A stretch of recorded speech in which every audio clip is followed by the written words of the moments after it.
उन्होंने बोला हम आपके साथ हैं, जो बन पड़ेगा करेंगे और आप धैर्य रखिए। तो ऐसे ही बातचीत में वो बोले, मैं बोली हाँ मिलना चाहूंगी। तो उन्होंने बोला दे दो नंबर, कब मिल रहे हो? तो मैं दे दी नंबर। नंबर दे दी तो फिर वहां से फोन आने लगा कि आप मिल लो। कब फोन आया आपके पास? सर इनके पास ही आया, इनका ही नंबर दे दी मैं।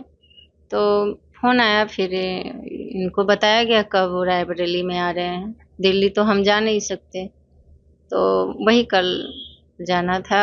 गए, अच्छा पॉजिटिव आया। और वो गेस्ट के तौर पे बुलाए थे, हमें एक शहीद परिवार समझ के आपसे सम्मान के साथ बुला करके सम्मान के मुलाकात? साथ बुलाए थे। ऐसा कुछ राजनीतिक नहीं था। बहुत सम्मान सम्मान देने के लिए गेस्ट के रूप में बुलाए थे।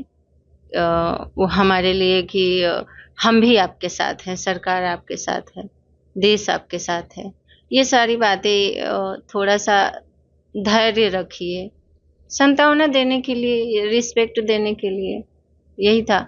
उसी बातों बातों में जब इन लोगों में चर्चा हो रहा था, मैं सुन ली। पत्रकार लोग पूछ दिए, जो मेरे दिल में था ये नहीं था, अपना मैं पॉइंट जो अपना रखी, पॉइंट था। अपना पॉइंट रखी। मुझे कुछ नॉलेज ही नहीं है फौज के बारे में।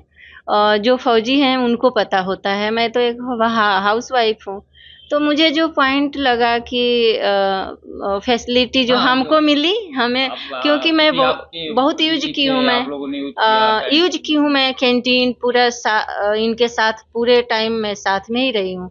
कैंटीन है, मेडिकल है, तो वही दिमाग में था और मैं वही बोली, अपना पॉइंट रखी। बाकी क्या पॉइंट रखा? यही कि मतलब उनको भी फैसिलिटी मिलना चाहिए, मेडिकल, पेंशन, जो भी कैंटीन। यानी अग्निवीर के मुद्दे पे राहुल जी ने हाँ, बातचीत रखी। नहीं नहीं, उसी इन्होंने पे रखी थी बाहर आके। बाहर राहुल जी जब ने कोई बात नहीं पत्रकार रखी। लोग पूछे तो मैं यही रख दी। उन्होंने पूछ दिया, क्वेश्चन किए, तो मैं अपना जो पॉइंट था मैं बता दी। यानी अग्निवीर स्कीम जो सरकार लेके आई है, जो भर्ती चल रही है, जिस पे अभी हाल ही में राहुल गांधी ने लोकसभा में भी सवाल उठाया, बाहर भी स्पीच दे रहे हैं, तो वो उस स्कीम को लेकर के आपकी क्या राय है? सरकार जो निर्णय ले वो सही है? मतलब ओवरऑल देखा जाए, सेना के तौर पे इतना लंबा परिवार जा करके किन परिस्थितियों में रहता है, उसके बाद अभी वही साहब बोले ना कि जब फौजी शहीद हो जाते हैं, उनके पीछे बीवी बच्चे रह जाते हैं, तो उनके लिए क्या?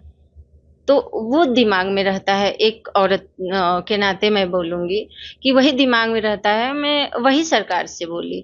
मुझे ना पक्ष विपक्ष मुझे समझ में नहीं आता है, मेरे लिए सब बराबर है। नहीं, आपके लिए राजनीति का कोई मतलब नहीं मतलब ही नहीं, हम तो बस दूर ये है दूर कि तक नहीं अग्निवीर है अच्छा होता है कि नहीं होता है?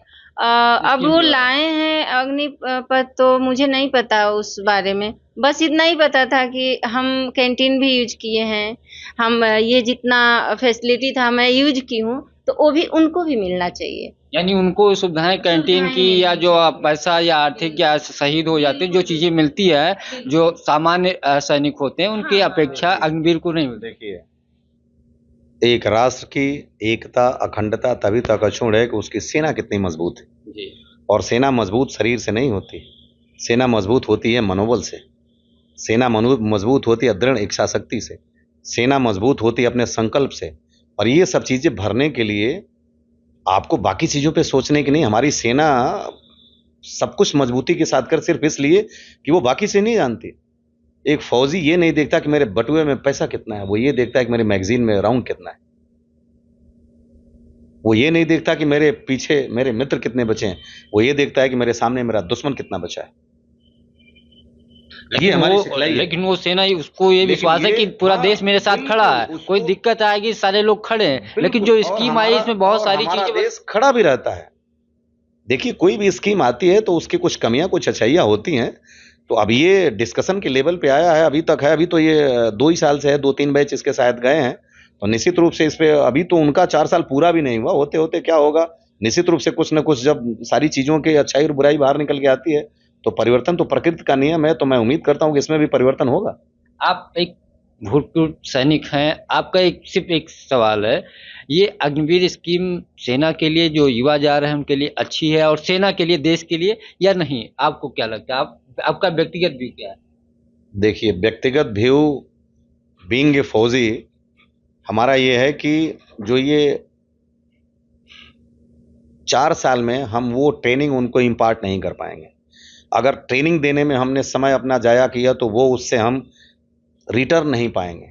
और 25% लोग जो जाएंगे उसमें बाकी 75% लोग आएंगे और टेक्निकल सेगमेंट में भी जाएंगे, इन्फेंट्री में भी जाएंगे। तो इन्फेंट्री में तो काम चल सकता है, लेकिन जो टेक्निकल डोमेन है उसमें थोड़ी सी प्रॉब्लम होगी। तो जैसे अफसर्स का होता है 7 ईयर का शॉर्ट सर्विस कमीशन, तो इसमें तक हो तो जो हम उसमें लगा रहे हैं और जो उनको एक्सपर्टीज हम दे रहे हैं उसमें से हम ले भी सकते हैं। और निश्चित रूप से और भी सरकार बहुत कुछ सोचती है, तो इनमें जो इनटेक का रेशियो है वो भी मेरी समझ से अगर कुछ बढ़े तो बेहतर होगा, और लेंथ ऑफ सर्वे भी कुछ बढ़े तो बेहतर होगा, जो कि उनके लिए भी बेहतर होगा। कुछ पैसे लेके 7 साल में आएंगे तो अपनी आगे की जिंदगी को चला ले जाएंगे, और देश के लिए भी अच्छा होगा कि उनको 7 साल तक जिसको हमने ट्रेनिंग दिया वो हमको ये किया। जैसे बाहर से अगर अफसर जाता है इंजीनियरिंग करके या कोई डॉक्टर जाता है तो 5 साल सेवा देता है, शॉर्ट सर्विस कमीशन 7 साल 5-5 साल के उसमें सेगमेंट में देते हैं।